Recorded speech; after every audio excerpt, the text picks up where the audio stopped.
नित्यानन्दकरी वराभयकरी सौन्दर्यरत्नाकरी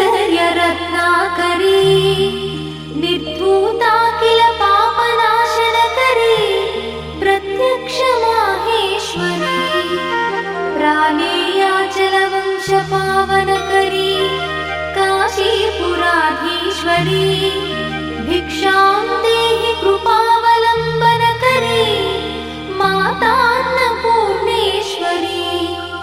माता अन्नपूर्णेश्वरी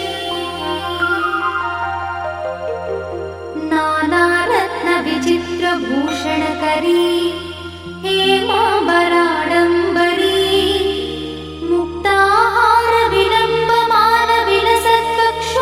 मुक्ताहारविलम्बमानविलसत्कक्षोजकुम्भाकरी काश्मीरागरुवासिताङ्गरुचिरे काशीपुराधीश्वरी भिक्षां देहि कृपावलम्बनकरी माता अन्नपूर्णेश्वरी माता अन्नपूर्णेश्वरी योगानन्दकरी रिपुक्षयकरी धर्मैकनिष्ठाकरी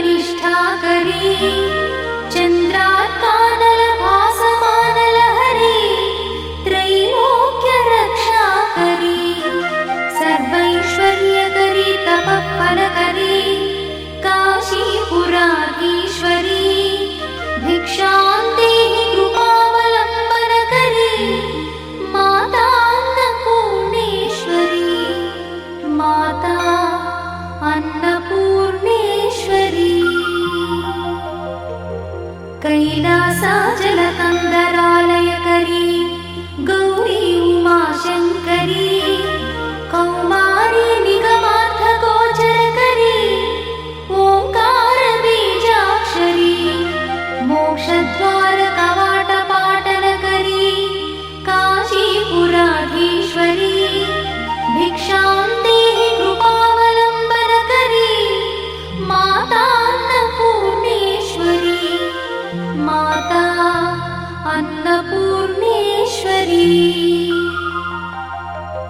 दृश्यादृश्यविभूतिपावनकरी ब्रह्माण्डभाण्डोदरी लीलानाटकसूत्रखेलनकरी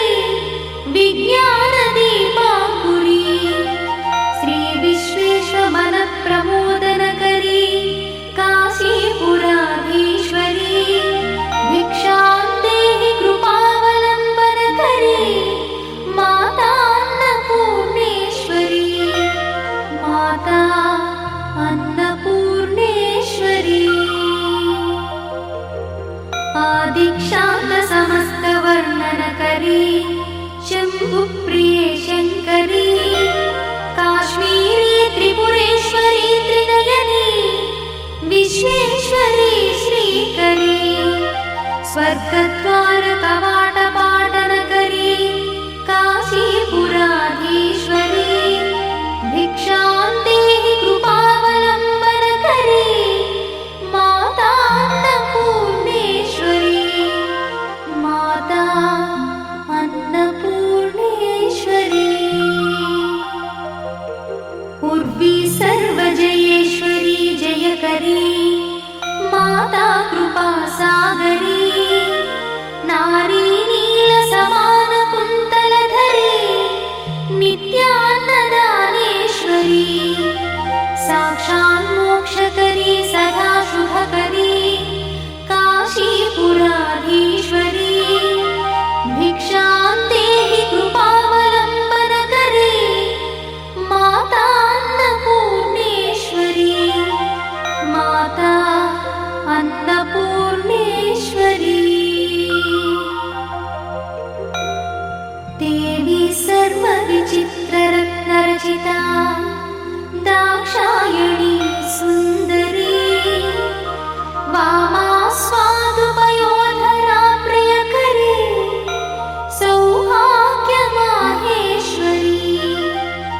भक्ताभीष्टकरी दयाशुभकरी काशीपुराधीश्वरी भिक्षां देहि कृपावलम्बनकरी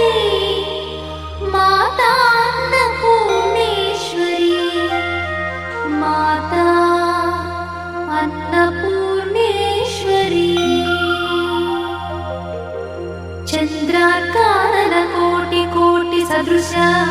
चन्द्रांशुबिम्बाधरी चन्द्रार्काग्निसमानकुण्डलधरी चन्द्रार्कवर्णेश्वरी माला पुस्तकपाशशाङ्कुशधरी काशीपुराधीश्वरी भिक्षां देहि कृपावलम्बनकरी माता अन्नपूर्णेश्वरी माता अन्नपूर्णेश्वरी क्षत्रत्राणकरी सदाशिवकरी माता कृपासागरी साक्षान्मोक्षकरी सदाशिवकरी विश्वेश्वरी श्रीधरी दक्षाक्रन्दकरी निरामयकरी काशीपुराधीश्वरी भिक्षां देहि कृपावलम्बनकरी माता अन्नपूर्णेश्वरी माता अन्नपूर्णेश्वरी अन्नपूर्णे सदा पूर्णे शङ्करप्राणवल्लभे ज्ञानवैराग्यसिद्ध्यर्थं भिक्षां देहि च पार्वती माता च पार्वती देवी पिता देवो महेश्वरः बान्धवा शिवभक्तश्च स्वदेशो भुवनत्रयम् बान्धवा शिवभक्तश्च स्वदेशो भुवनत्रयम् इति श्रीमच्छङ्करभगवत्पादविरचित अन्नपूर्णास्तोत्रम्